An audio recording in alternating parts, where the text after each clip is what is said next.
오늘 본문 말씀을 통해서 고난의 목적, 도움이란 제목으로 하나님의 말씀 증거하겠습니다. 보통 음식물, 유기물질로 구성된 것이 작은 미생물들에 의해서 부서지게 되면 분해된다라고 하는데요. 그 분해된 결과 유해한 물질 그리고 악취가 나게 되면 그것은 부패했다, 썩었다라고 말하고, 미생물에 의해서 분해가 되었는데 유익한 물질이 나타나면 그것은 이제 발효되었다 말합니다. 그래서 우리가 먹는 음식 가운데도 이 발효된 음식들은 건강에도 유익하고 또 맛도 있는 음식이 됩니다.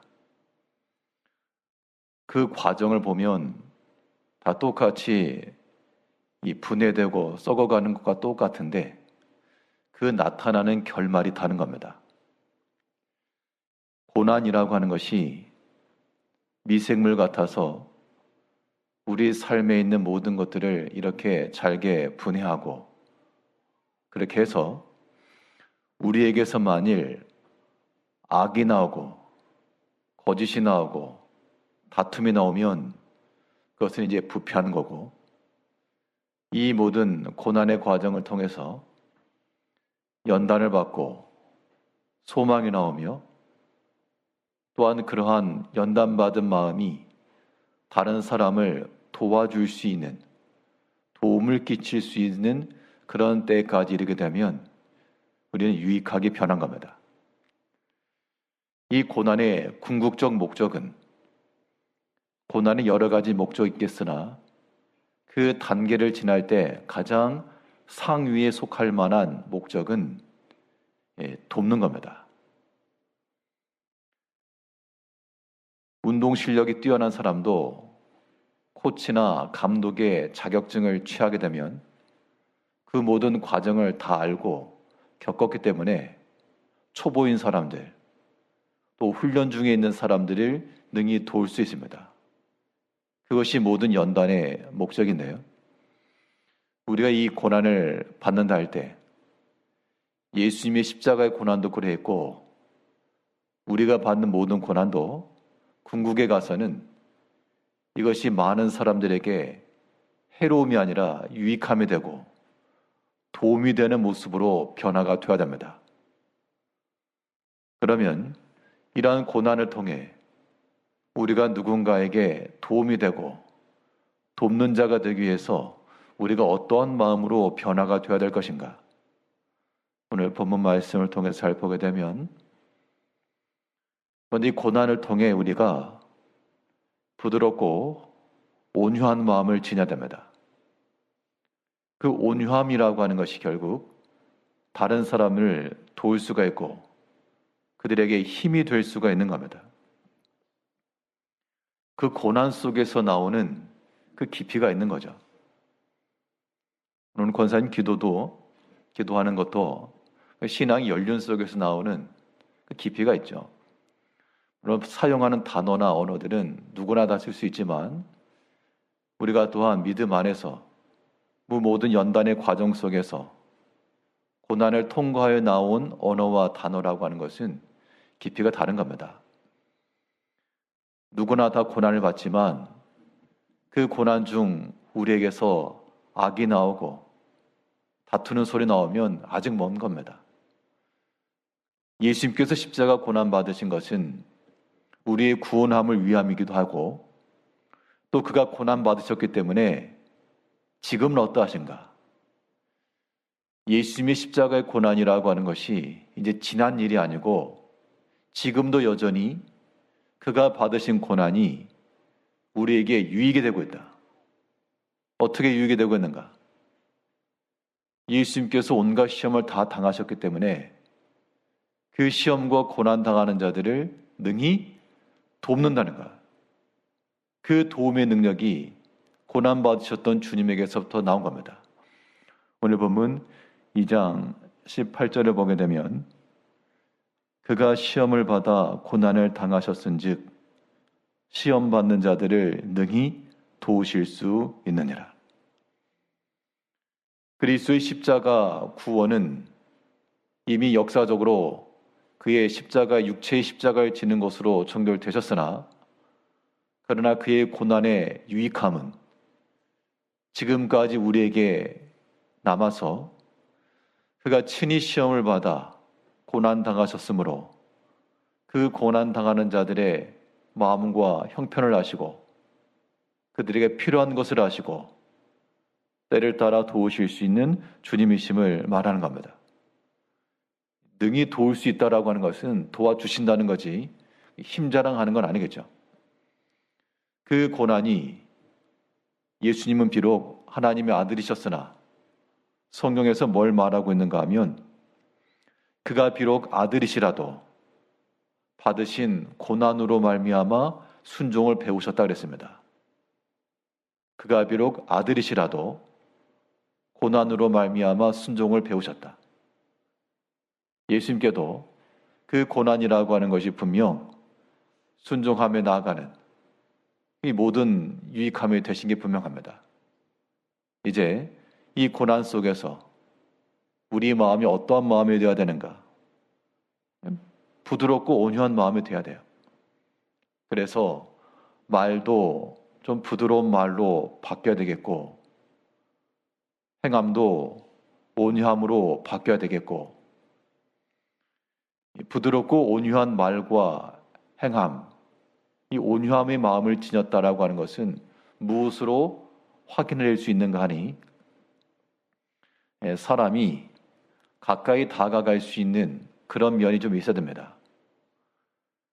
사람이 거칠고 그러면 어디 쉽게 말을 붙이지도 못할 거고 이것은 겉으로 보이는 외양을 말하는 거 아닙니다. 그 사람에게서부터 나오는 톡 쏘는 말이나 혹은 거절하는 그런 모습들이나 이런 것들이 있으면 사람에 다가가기 어렵죠. 아직 꺾여지지 않은 그런 거친 마음들입니다. 그런데 마음이 온유하고 부드러운 사람들은 쉽게 다가갈 수가 있고 말을 붙일 수가 있고 그런 교류가 가능합니다. 예수님의 12제자들 가운데 제자들이 다 장단점이 있었는데요. 그 중에서 쉽게 다가갈 수 있는 제자가 하나 있었습니다. 이 제자를 통해서 이방인들도 예수님께로 나왔고 이방인들이 예수님께 나아갈 때 특별히 이 제자를 통해서 왔고요. 또 어린아이도 이 제자를 통해서 예수님께 왔고 오병이어 같은 그 기적을 일으키실 때에도 한 어린아이가 가지고 있는 것이 이 제자를 통해서 왔다는 겁니다. 이 제자는 분명 다른 제자들과는 달리 좀 더 쉽게 다가갈 수 있고 그런 면이 있었다는 건데 온유함의 모습이 있었던 게 분명합니다. 그 제자가 바로 안드레였습니다. 우리가 그리스도의 복음을 전한다라고 말할 때도요. 우리에게서부터 거침이나 혹은 덕이 되지 못한 모습들 그런 것이 나온다 그러면 도움을 줄 수가 없고 대신에 그 누구에게라도 선한 말과 행실을 통해서 마음에 감동함을 주고 굳이 성경 구절을 인용하지 않아도 참 저 사람은 예수 믿는 사람 같다. 참 좋은 사람이라 그런 마음을 좀 줘야 그 온유하고 부드러운 마음을 통해서 복음도 전달되겠죠. 그런 마음이라고 하는 것이 어떻게 생기는가? 사람은 다 자기의 교만함 가지고 사는데 고난이 많고 역경이 많으면 잘게 부서지는 겁니다. 내 힘으로 되지 않고 내 능으로 되지 않고 내 원함으로 되지 않는구나. 이런 걸 깨닫게 되면 사람이 이제 겸손해질 수밖에 없고요. 낮아지지 않을 수 없습니다. 우리가 여러 가지 시험을 받는 것도 우리가 그렇게 이해를 해야 되겠습니다. 하나님께서는 좀 너희가 낮아지고 겸손해지고 온유해지고 부드러운 인격이 되라고 그런 어려움의 때와 고난의 때를 주시는데 우리가 여전해서 그 마음을 지니지 못하고 고집하고 자기 생각을 유지하고 그런 것은 고난을 잘 통과하는 것이 되지도 못하고 그런 사람은 자기도 마음이 만들지 못했는데 누구를 돕겠으며 누구에게 유익이 되겠는가?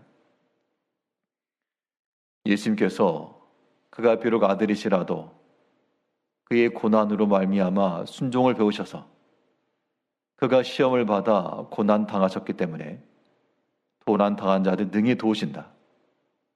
이제 우리의 모든 어려움과 인생의 고난, 이 모든 경험들이 하나의 무용담으로 그치지 않고 그런 상황과 형편에 처한 사람들을 도울 수 있는, 도움을 끼칠 수 있을 그러한 믿음의 역량이 되기까지 우리 마음을 부드럽고 온유하게 만들어야 되겠습니다.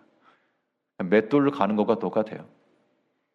이 고난이라고 하는 것, 맷돌질이라고 하는 것이 그 안에서 갈려져 나가는 것을 보면 고통스럽고 아프지만 그 결과물이 더 유익하기 때문에 더 많은 사람을 이롭게 하기 때문에 필요한 겁니다.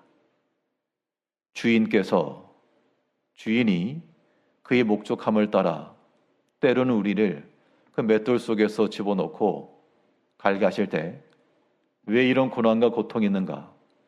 그런 악으로서만 반응하지 마시고 이 모든 과정을 통해서 만들어지는 연단되고 또한 교만을 다 물리친 겸손하며 부드러운 마음을 통해서 하나님께서 사용하실 거라.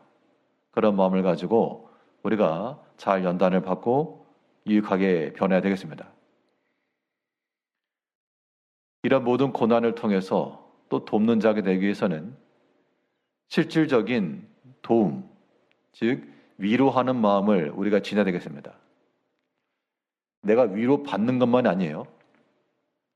어린 아이들 같으면 위로받는 것이 우선이겠으나 이제 장성한 자가 되었으면 위로해 줄 수 있는 자가 되어야 됩니다.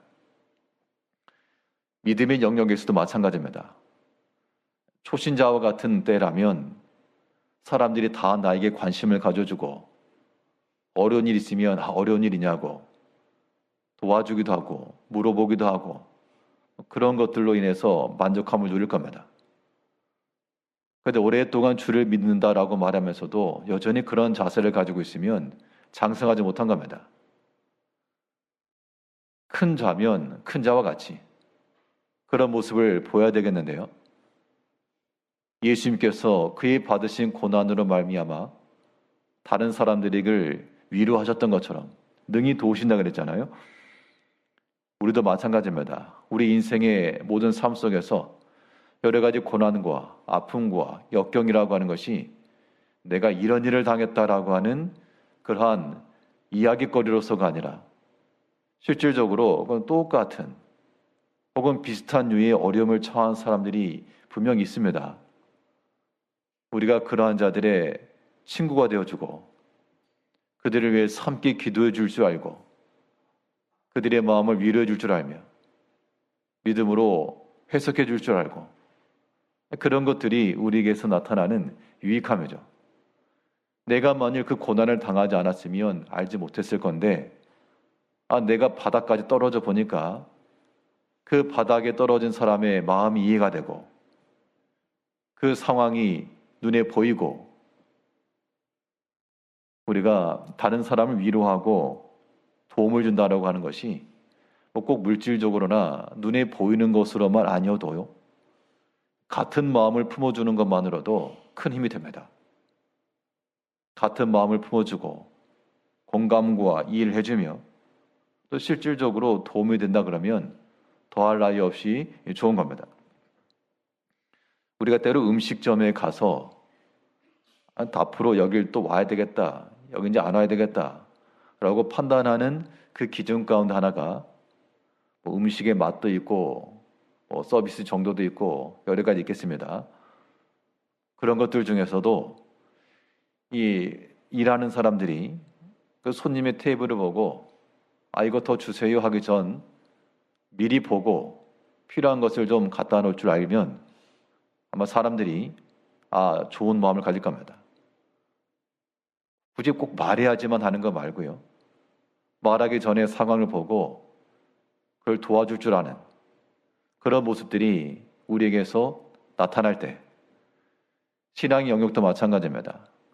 믿음의 연차가 있고 오랫동안 주를 믿었다라고 하는 신앙의 경륜은 이제 우리가 그만 못한 우리 믿음의 형제들의 모습에 대해서 그것이 우리의 정죄의 수단이 되는 것이 아니라 말하기 전, 묻기 전, 다가오기 전 우리에게서부터 먼저 나가서 믿음으로 권면해주고 위로해주고 또 하나님께서 힘 주시는 대로 필요를 채워줄 줄 알고 이런 모습을 보인다 그러면 예수님께서 그러하셨던 것처럼 이 모든 고난 중에서라도 능히 도우실 수 있는 예수님이신 것처럼 우리 예수님을 닮은 그런 좋은 믿음의 사람이 될 겁니다. 우리가 여러 가지 고난받는 것은 무용담으로서 받는 거 아닙니다. 이 궁극적 목적으로 내가 그 고난당한 사람들을 나와 똑같은 형편에 처한 사람들의 마음을 이해해주고 그들의 위로자가 되겠노라. 하나님께서 그들의 마음을 위로하라고 나와 같은 상황에 있는 사람들 힘이 되어주라고 이러한 때를 당하게 하셨다. 그런 마음을 가지시고 부드럽고 온유하며 또 많은 사람들을 이롭게 할 줄 아는 고난을 통하여 연단받고 소망을 얻으며 우리 주님을 닮아서 많은 사람들을 도울 수 있는 믿음의 귀한 성도님들 다 되시기를 바라겠습니다. 기도하겠습니다.